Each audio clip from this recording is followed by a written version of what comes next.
In 1979, Detroit Diesel controlled the heavy-duty truck market with an iron grip. Their two-stroke engines were everywhere, roaring down highways, hauling freight, powering America.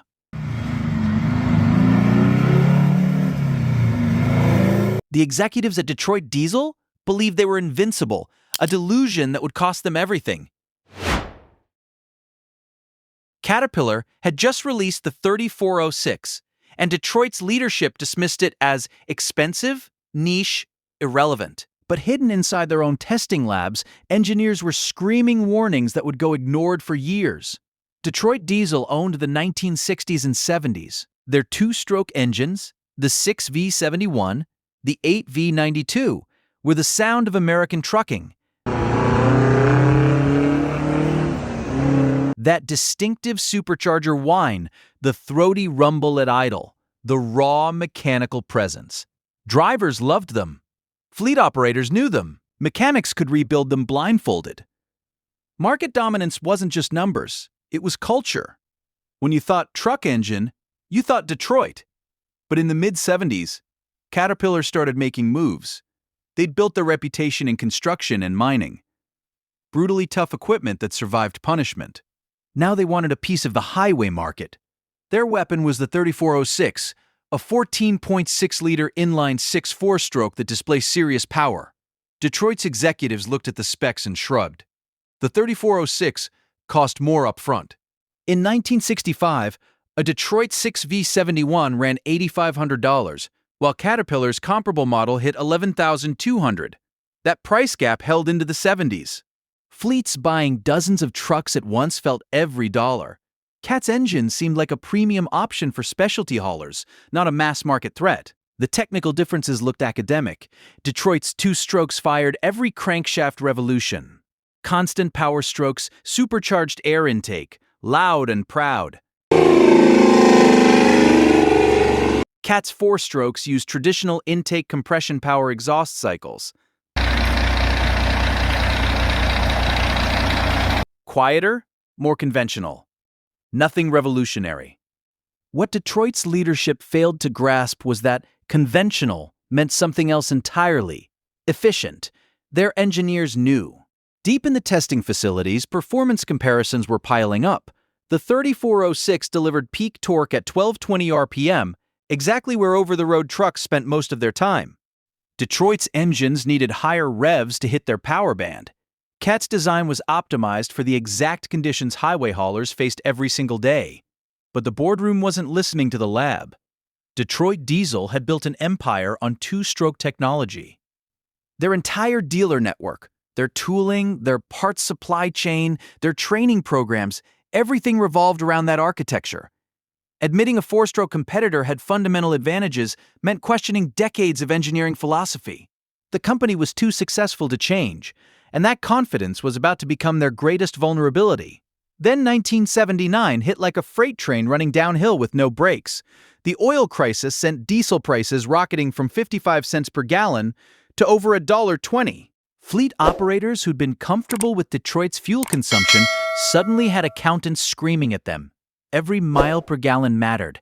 Every percentage point of efficiency became a line item on profit and loss statements that were bleeding red. Caterpillar saw the opening. The 3406 wasn't just powerful, it was economical. That four-stroke cycle, the one Detroit had dismissed as conventional, meant complete combustion, less wasted fuel, cleaner exhaust, better mileage. Fleet started running the numbers and the spreadsheets told a story Detroit didn't want to hear. Inside Detroit Diesel's own testing facilities, engineers were confirming the worst. They'd put the 8V92, their flagship highway engine, head-to-head against Caterpillar's 3406B. The results were damning. Cat's engine showed 15% longer intervals between major overhauls. 15%? That wasn't a rounding error. That was a fundamental performance gap. The same tests showed similar problems when Detroit compared their engines to Cummins. The NTC 400 outperformed the 8V92 in controlled conditions. Detroit's engineers documented it all in internal reports dated 1980. The evidence was undeniable. Competitors had closed the gap and were pulling ahead. But Detroit Diesel's leadership was trapped in their own legacy.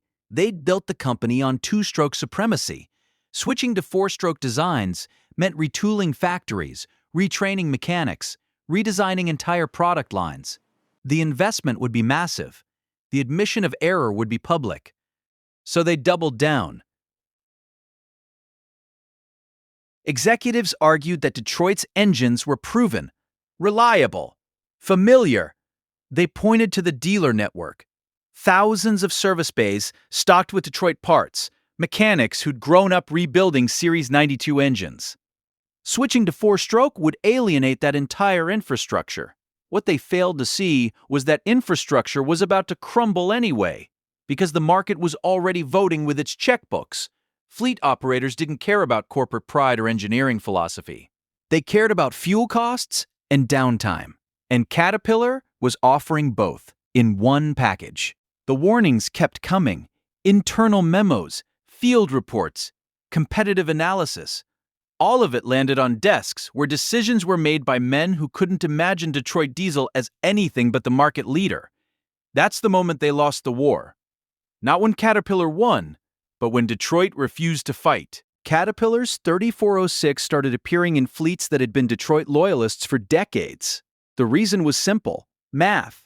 Cat's engine offered 500,000-mile service intervals. Detroit's topped out around 300,000.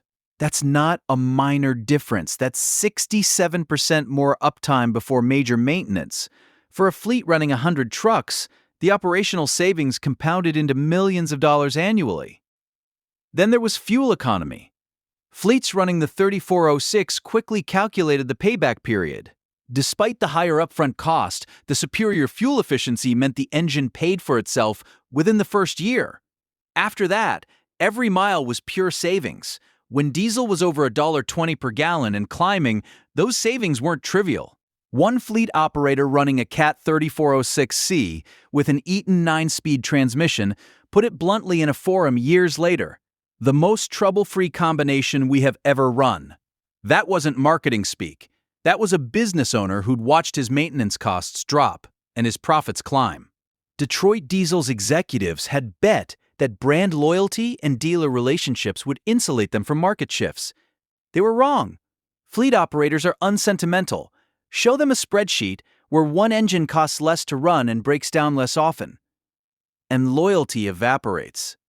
The 3406's inline-six design made another critical difference: repairability. Cat engines used standard tools. Gaskets and seals were robust, designed for field repairs. Mechanics didn't need specialized equipment or proprietary fixtures. A well-equipped independent shop could service a 3406. Detroit's two-strokes, meanwhile, required dozens of fasteners torqued to exact specifications with specialized tools. Oil leaks were chronic, a side effect of the crankcase pressure inherent to two-stroke design. It's like comparing a truck you can fix in your driveway to one that needs a dealership every time something goes wrong. Caterpillar had engineered the 3406 for the realities of long-haul trucking: maximum time between overhauls, maximum fuel efficiency, maximum ease of maintenance. Detroit had engineered for power and familiarity. In the 1980s, familiarity wasn't enough. By the mid-80s, the market shift was undeniable. Caterpillar wasn't just gaining customers, they were converting Detroit's most loyal fleets. Owner-operators who'd sworn by the sound of a Detroit two-stroke were switching to Cat for the torque and reliability. The 3406 became the engine of choice for serious long-haul operations. Detroit Diesel watched their market share erode month after month, quarter after quarter. And the executives who'd dismissed Caterpillar as a niche player were now facing a crisis they'd created through sheer arrogance. Detroit Diesel finally tried to fight back, but the damage was already done. They launched updates to the Series 92, attempting to address the fuel economy and reliability gaps. But you can't fix fundamental design limitations with incremental improvements. The two-stroke architecture still leaked oil, still required specialized tools, still couldn't match the service intervals Caterpillar was delivering. Then came the 8.2-liter medium-duty engine, another attempt to compete. It failed spectacularly. Narrow main bearings led to catastrophic failures in the field. Mechanics started calling it a lemon. Fleet operators who trusted Detroit based on decades of reputation got burned.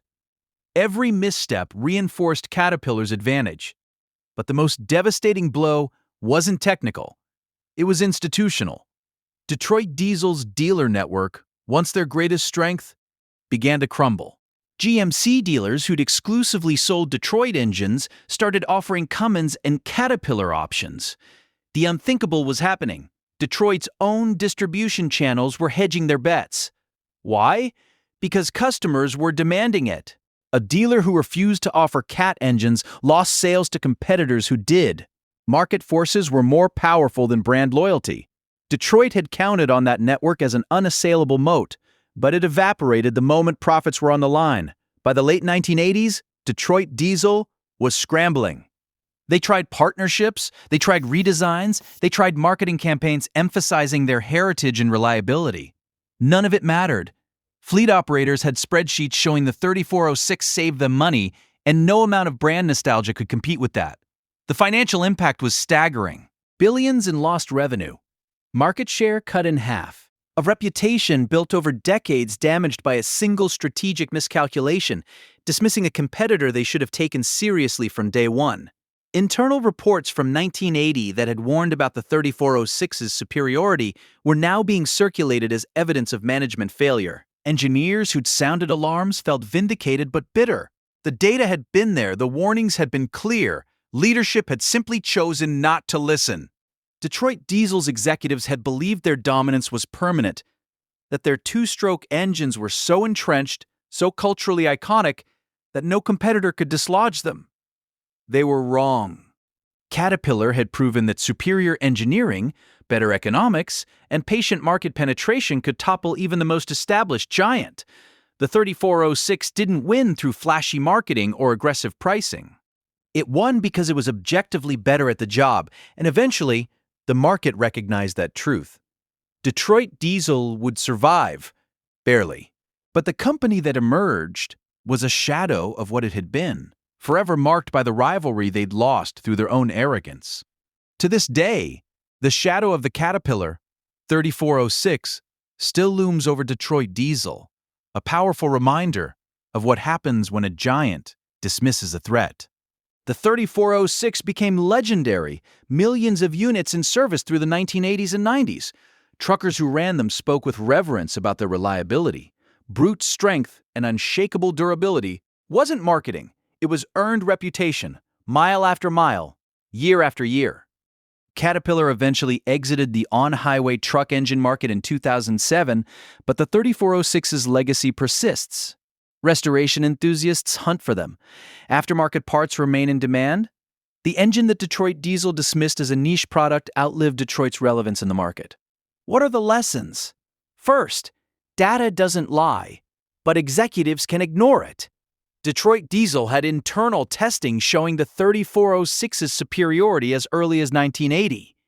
They chose corporate ego over hard evidence. Second, market dominance is never permanent. Detroit controlled the trucking engine market for decades, but a single well-engineered competitor exploited their weaknesses and dismantled that control within a few years. Third, infrastructure is only an asset if it delivers value. Detroit's dealer network and two-stroke expertise became liabilities the moment customers wanted something better. Loyalty evaporates when economics shift. The rivalry between Detroit Diesel and Caterpillar reshaped the entire heavy-duty engine industry. It proved that fuel efficiency and maintenance intervals matter more than power and heritage when fleet operators are making purchasing decisions. It demonstrated that even iconic brands can fall when they stop innovating. Today, as the trucking industry faces another technological shift toward electric and hybrid powertrains, the 3406 story feels eerily relevant. New giants are entrenched, new challengers are emerging, and somewhere, executives are probably dismissing threats they'll regret ignoring. Detroit Diesel's mistake wasn't losing to Caterpillar. Their mistake was believing they couldn't lose at all. The 3406 didn't just beat Detroit Diesel in the marketplace, it exposed the fatal flaw in their corporate thinking: arrogance, complacency, the assumption that past success guarantees future dominance. It doesn't. If stories like this, the untold rivalries and engineering battles that shaped American industry, keep you coming back for more, subscribe to Vanished Products. Because the history of diesel power runs deeper than most people realize, and there are more legends buried in these machines than you'd ever expect.